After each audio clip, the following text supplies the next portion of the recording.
माँ का प्रेम।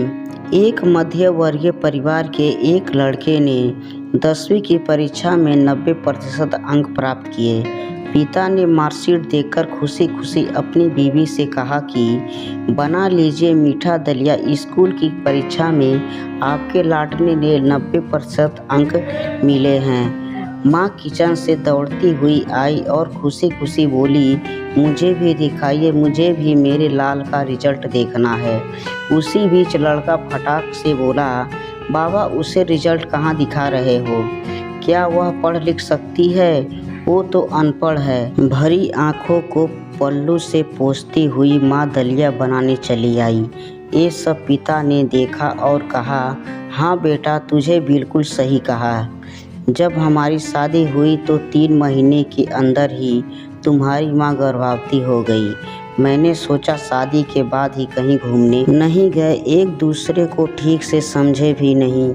चलो इस बार अबॉर्शन करवाकर आगे चांस लेते हैं। लेकिन तुम्हारी माँ ने जोर देकर कहा, नहीं, घूमना फिरना और आपस में समझना, यह सब कुछ बाद में। फिर तेरा जन्म हुआ।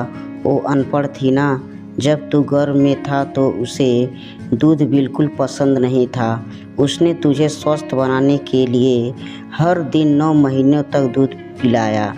क्योंकि वो अनपढ़ थी ना, तुझे सुबह 7 बजे स्कूल जाना रहता था, लेकिन उसने 5 बजे उठकर तेरे मनपसंदीदा नाश्ता और डिब्बा बनाती थी।